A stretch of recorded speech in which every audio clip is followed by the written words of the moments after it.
Boa noite, pessoal. Estamos aqui eu e Fábio, né, do grupo do Laboratório de Estudo Brasil Profundo. Fábio Baldaia e Simval Araújo. Falta Tiago, né? Tiago Medeiros, professor de filosofia, e o nosso amigo e também membro do grupo externo, né, que é o professor Rodrigo.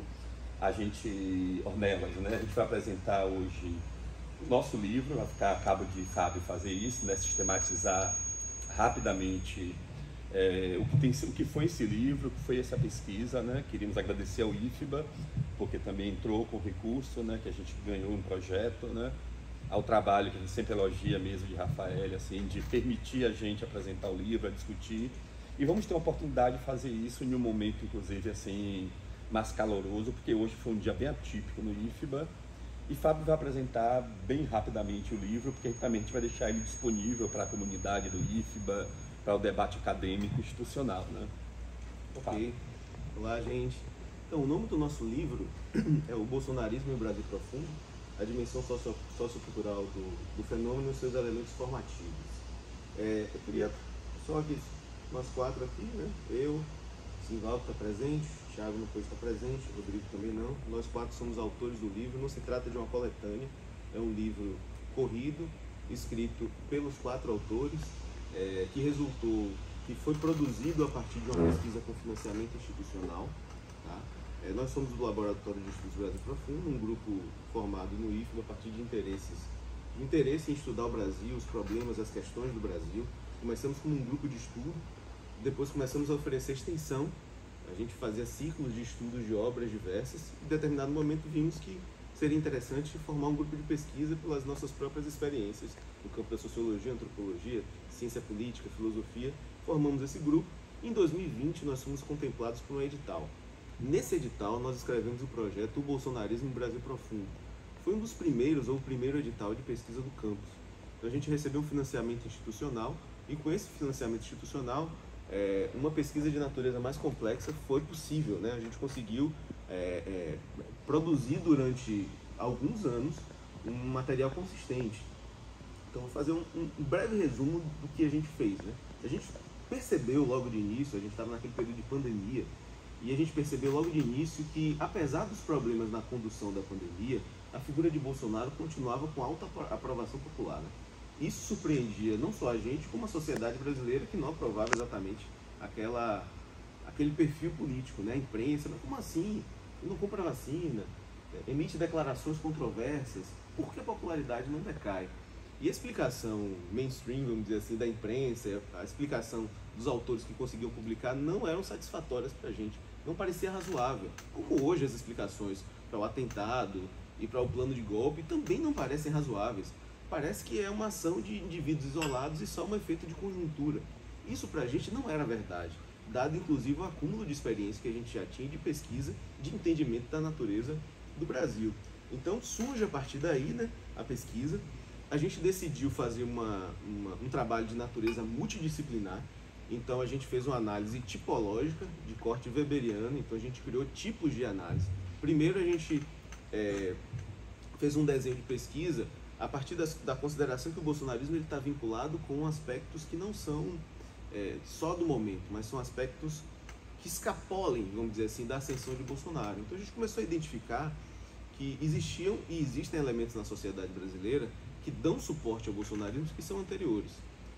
Se eles são anteriores e o bolsonarismo se acoplou, ele se acoplou por algum motivo. Então a gente fez primeiro um desenho disso, né? A gente percebeu que havia ali uma estrutura de oportunidade política, uma conjuntura, claro, mas essa conjuntura era possibilitada por um movimento de longa duração estrutural.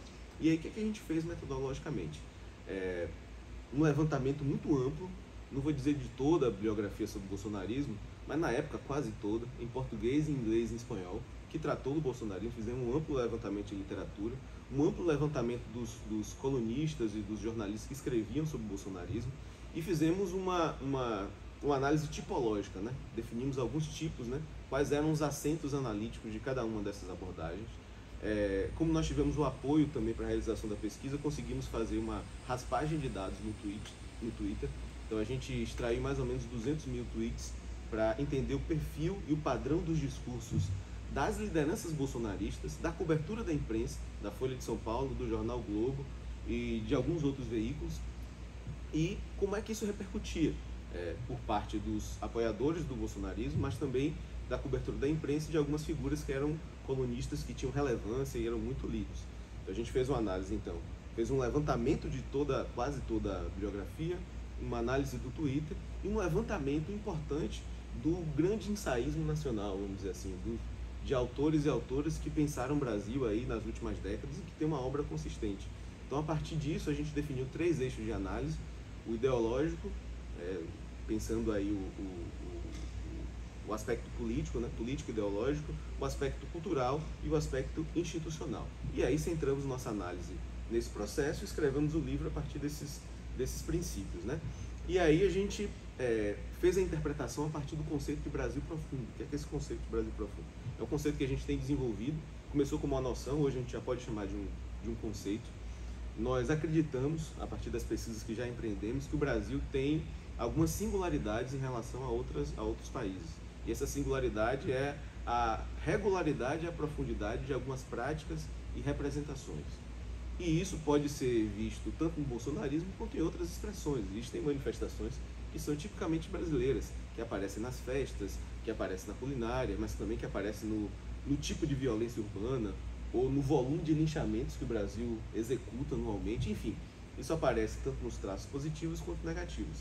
E aí, o conceito de Brasil profundo são essas estruturas de longa duração, ou esse magma que vai atravessando a sociedade brasileira há décadas e séculos, que forneceram uma base sociocultural para a ascensão do bolsonarismo. E aí a gente começa a construir a nossa tese, que é: o bolsonarismo é anterior, não com o nome bolsonarismo, porque não tinha o Bolsonaro, a figura, mas o bolsonarismo é anterior à própria ascensão da figura Bolsonaro. É anterior por quê? Porque já existia autoritarismo no Brasil, já existia machismo, já existia punitivismo, já existiam os programas policiais, já existiram políticos que fizeram isso, né? que exaltaram esse tipo de performance. Jânio Quadros já existiu, e outras figuras ao longo da história brasileira. Então fizemos uma interpretação a partir do conceito de Brasil profundo, né? Esse conjunto de relações, valores e práticas enraizadas na longa duração brasileira, que atravessa todo o Brasil e as classes sociais. E aí fomos perceber isso no bolsonarismo, né? Quais são os subtipos do Brasil profundo que aparecem no bolsonarismo e dão sustentação a ele e explicam a figura de Bolsonaro tão atual. Pra vocês terem uma ideia, hoje, 27 de novembro, saiu uma pesquisa da Paraná Pesquisas e Bolsonaro está na frente de Lula, enquanto se ele fosse candidato hoje ele ganharia, mesmo depois disso tudo. Fazer uma análise conjuntural é pouco, é preciso fazer uma análise de longa duração. Então percebemos um elemento de messianismo, ou seja, ele aparece como uma figura do Salvador. Durante séculos isso sempre existiu na sociedade brasileira, a ideia da figura que vai ser uma redenção da sociedade brasileira. De alguma forma, Fábio, o próprio Lula, né, ele também é um elemento que tem, ele também é uma pessoa que personifica, né, esse elemento salvacionista, né? Isso. Os movimentos brasileiros lá na República Velha, Canudos de Antônio Conselheiro, né? Isso. Então, assim, eu acho que, só para completar um pouquinho do que o Fábio fala, né, foi muito interessante quando a gente percebeu isso como um elemento de longa duração. O bolsonarismo não é um elemento cultural, né? Por isso que a gente não está muito preocupado em si com a figura de Bolsonaro, né? Mas sim com esse elemento histórico-cultural, né, que acabou se personificando na figura de Bolsonaro, né? Mas ele é muito maior que Bolsonaro. Isso. Então isso vai existir um bolsonarismo pós-Bolsonaro, como já está se desenhando. Ele não vai ser candidato, ele está inelegível, isso provavelmente não vai ser desfeito, mas os valores que deram sustentação à sua ascensão vão continuar, felizmente ou infelizmente, a depender da posição política que cada um assume. Então percebemos messianismo, autoritarismo, simplismo, ou seja, no discurso bolsonarista, os problemas sempre eram complexos, mas as soluções simples, né? Ele sempre oferecia soluções simples, a coisa do grafeno, ou a forma de lidar com a segurança pública. Bandido etc. bom é bandido morto. Bandido né? bom é bandido morto. A performance masculina sempre, né? A performance do poder do homem sobre a mulher, do machismo. A ideia de que a solução não só para a segurança pública, mas para todos os problemas brasileiros seria a punição pura e simples e reta, o punitivismo, e uma certa performance antidecoro. A forma como ele aparecia nas fotografias, a forma como ele se apresentava enquanto performance pública era sempre alguém que não respeitava nada, né? ele não respeitava o presidente da ONU, ele não respeitava o presidente de outros países, a esposa do presidente de outros países. Então, tudo isso aparecia na figura pública de Bolsonaro, mas ao mesmo tempo se conectava com isso que a gente chama de Brasil profundo, que apareceu em diversos outros momentos da história brasileira. Há uma certa má vontade institucional no Brasil profundo, porque o Estado brasileiro sempre foi descolado da base, da vida concreta das pessoas. O Brasil real sempre foi descolado do Brasil oficial, o Brasil do Estado, das instituições, da escola mesmo.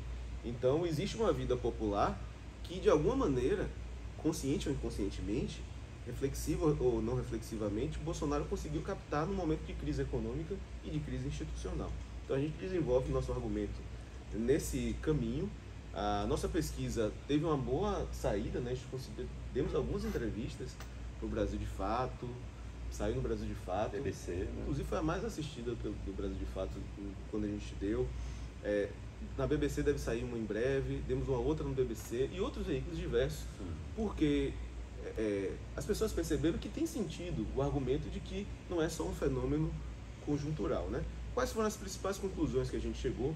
Que o bolsonarismo é um fenômeno sociocultural e não só conjuntural, que se espalha além do político partidário, que é uma conexão do bolsonarismo com a longa duração, ou seja, com o passado. Logo, se veio do passado, há uma dimensão que pode extrapolar para o futuro.